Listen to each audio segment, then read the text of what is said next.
Right, hello guys, and welcome back to my first build video for the Monument of Triumph update. I'm very excited to share this build with you here today because I know you guys have been asking a lot about this build after I've showed off what it can do in the previous super testing video, and there's a very good reason for that. Because one of the coolest things this build can do is this. I'm gonna hit Tractor on Cole, and I'm just gonna hit him with my super, and I'm gonna look at the value on the board behind him just surge upwards and upwards. This is just normal Hammer of Soul, by the way, and we're hitting for 80,000 damage, and I've got half of my super back already, so I can go and do this all over again. That is the main selling point of this build, and you could not do this before ever. It is due to some very specific changes to a very old exotic, but when you put everything together, especially with the new artifact system changes that we have, some cool new weapon reworks, you have yourself a very fun variation of a Solar Titan build that'll only get better over time as people start to discover better set bonuses and so on. So if you enjoyed today's build video, then be sure to leave a like and subscribe. And also massive thank you for 100,000 subscribers. I will probably have a more official thank you at some point, but I did just want to mention it. It is such an amazing milestone to hit, and I cannot thank you all enough. But enough about that, let's get into the build. So the reason why we are doing so much super damage is on the surface not terribly obvious, because the exotic itself doesn't really tell you that, and it is going to be around the Hallowfire Heart exotic chest piece. Now previously this exotic used to give you improved ability cooldowns when you had your super, but now it's got a complete change. It works kind of similarly, but it gives you some other benefits too. So it states, while your solar super is charged, ability final blows cure you and give stacks of Sunfire Furnace, which stacks up to ×10 by the way. While Sunfire Furnace is active, grenade and shield burst final blows trigger an ignition, which is a nice effect. It works with the new aspect as well. However, that isn't actually what we are going to be using. Each stack increases grenade regeneration, class ability regeneration, and super damage. And super damage is doing a whole lot of heavy lifting here, because after you saw from the beginning of the clip, it's just a whole lot more than this text here sort of gives away. Upon exiting your super, all stacks are converted into super energy. So that is with the 10 stacks, it gives you around 50% of your super back. It's around 40% or so, but it's a huge amount of super damage. And to give you guys an idea of how this exotic works in neutral play, all you need to do is get a kill with a solar ability such as your hammer, and then have one stack of Sunfire Furnace on the left of my screen. And you can also go ahead and get kills with your punches. They don't have to be with the hammer itself. I believe this also works with default punches. So just get ability kills, be it through your grenade or your melee. And also when this buff is active, your shield burst, which we don't have, but your grenade as well, create ignition. So if I use my thermite grenade here, we're causing ignitions with every single enemy that we defeat, which is pretty nice. Back in the day, people used to use thermite grenades on Solar Titan back in year 1 of Destiny 1. If you were around for that time, definitely drop a comment down below. So that's just like a nice additional effect of the build. But the nice thing about these stacks of Sunfire Furnace is that they last for 20 seconds, and they're very easy to refresh. They kind of line up with Roaring Flames. Both Roaring Flames and Sunfire Furnace are 20 seconds, so they definitely thought about putting them together when they were making this change. And it's also paused when you enter your super as well. So if I get my final 10th stack here and then I activate my super, as you can see, the timer is frozen on Sunfire Furnace. And now if I just expend my super, I don't even have to get kills or hits or anything. As long as I lock in that stack, when I enter the super, when I exit, I will get around 45% of it back there. And then I can start making my way back to the next one. So that is the exotic that we are going to be using. This is what is responsible for getting our super to hit like an absolute truck. And that is going to be kind of the main focus of this Titan build, is getting to our super as quickly as possible. So in order to help us out, here's how we have built our subclass. First of all, super choice. This is kind of up to you. I've gone for Hammer of Soul here because I think it's more fun, has a bit more of a fun factor than Burning Maul does. But as you might have seen from the super testing video, we did have a clip of Burning Maul doing more damage than Hammer of Soul, and that is just because Hammer of Soul's max damage is you have to be standing further away from the target, because the hammers themselves deal more damage the longer they travel. So if you really wanted to do the maximum super damage, I would go for Burning Maul, but usually when you're fighting targets, you are a decent distance away from them anyway with the Hammer of Soul super, so I wouldn't really worry. It's personal preference at the end of the day. Gone for Rally Barricade here. Mini Hammer, because it's just going to be your most consistent way of getting kills with Solar Titan to stack up Sunfire Furnace and to stay alive as well. Then we also have the thermite grenade because of the year 1 throwback, and it's just a good grenade. I believe it did get a buff at some point as well, I think in Renegade, so it just does a bit more damage than you might expect. Aspects wise, there is really no other pairing for Solar Titan than Roaring Flames and Sol Invictus. Roaring Flames is going to stack up to ×3, and as for your super, is going to provide a 73% damage boost, and for your melee, which in this case is the throwing hammer, this is going to be a 200% damage boost to your melee, aka triple damage, which is going to be great for the overall survivability loop. It's the classic Solar Titan loop, just with a different exotic, in this case, Hallowfire Heart. Sol Invictus, excellent survivability tool, gives you those sunspots, which give you restoration, and they also deal damage over time to any enemies caught within them. And by the way, sunspot kills on like Thrall or something like that, they count as solar ability kills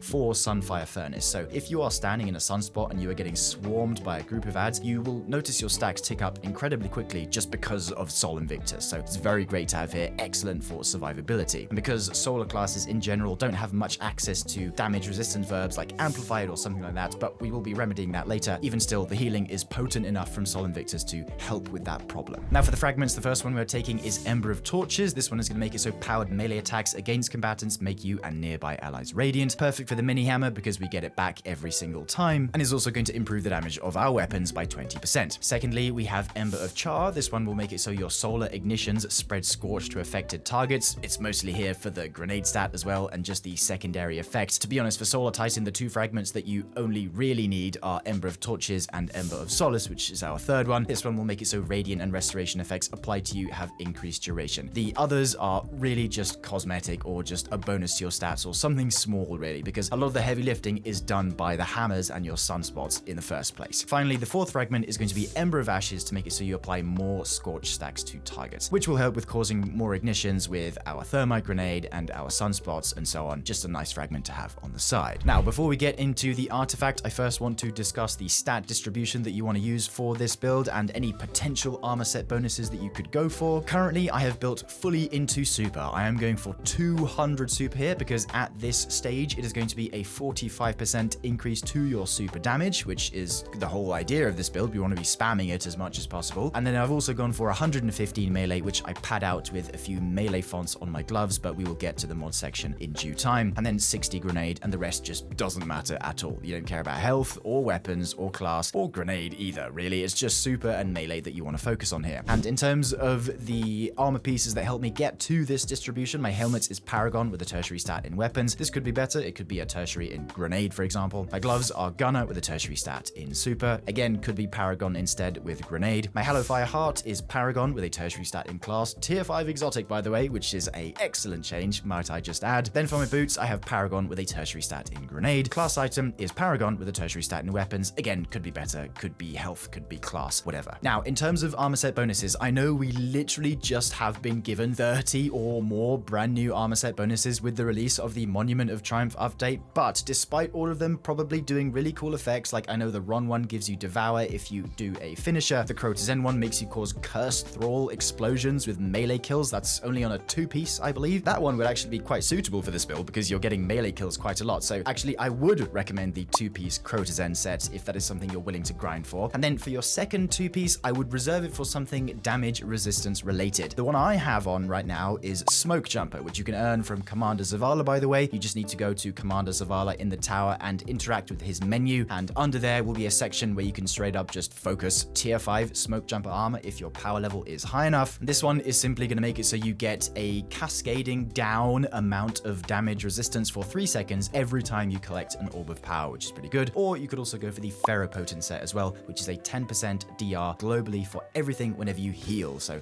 that counts for restoration as well, cure, or if you just, your shields regen naturally, that's good. So to be honest, the two that I would recommend ultimately is 2-piece Crotazen and 2-piece of a damage resist set like Ferropotent or Smoke Jumper. Now for the artifact, we have 7 artifacts to choose from. So which one are we going to use? Now you might be misled by the Queen's Foil Center. This one has solar mods like Heart of the Flame here, which makes it so casting your solar super grants nearby allies radiant and increases the damage of your solar super, which is what we want, but this is limiting because you need to be near your teammates. There's Rays of Precision and things like that as well. Don't be misled by this artifact because there really isn't that much stuff that helps the overall build here. The one I have decided to go for is the Episode Heresy artifact, the Tablet of Ruin. And that is because we have access to limit Limit Break here. Now, Limit Break is the easiest perk to activate for super damage increase purposes. It says casting a super while you are critically wounded or have an elemental buff matching your super element grants a period of increased super damage. Now, this is 15%, and all you need to do is have Radiant, have Restoration, whatever solar buff, cast your super, and then you're just dealing more damage. Don't even have to think about it. And by the way, you're going to have those buffs up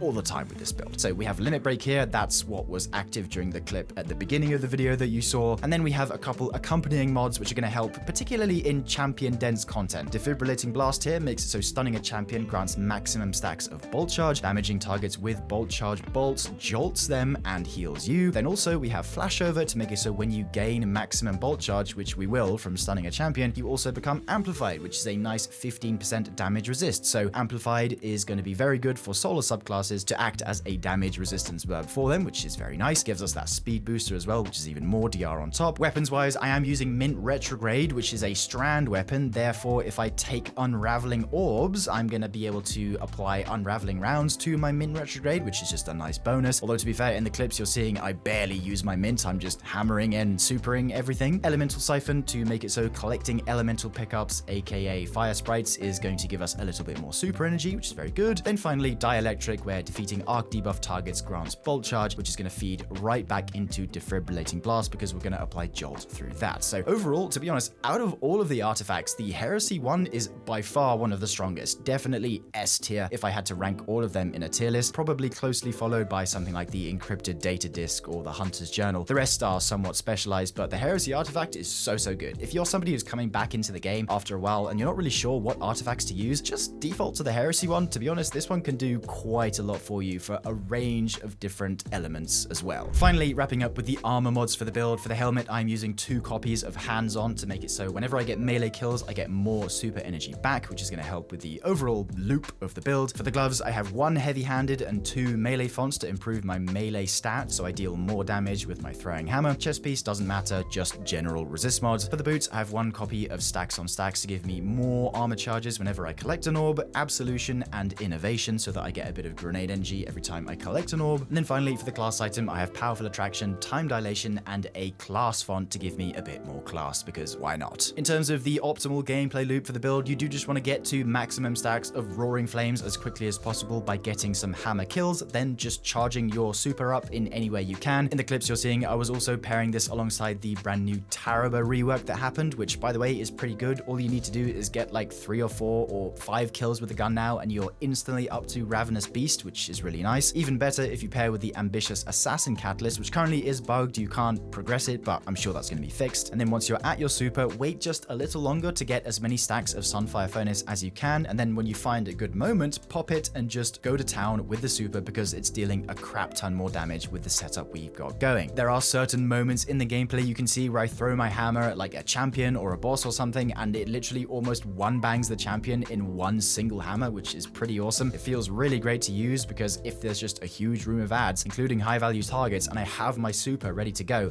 I can just clear them all, no problems, no fuss. So it's a very fun gameplay loop, and I'm very happy to bring this build to you guys because I know it was such a surprise to see this in the super testing video. So, you know, I just had to make a normal build out of this to put it into your hands. I normally show off the fashion for these videos, but for this one, I don't think it really qualifies because I'm just using the full Brave set. In fact, I just wanted to take this opportunity to show off or commend the fact that this new transmog feature is so awesome where I can put any ornament I want on my exotics too. And there we go, we've got the cover art Titan, which, you know, I think for a time like Monument of Triumph is fairly appropriate. But anyway, enough of the LARPing. If you want to get the dim link for this build, is going to be down in the description box below. I hope you enjoyed watching the video, and I hope you are enjoying Monument of Triumph so far. And with that, I will see you in the next one. So thank you for watching. Goodbye for now, dear viewers.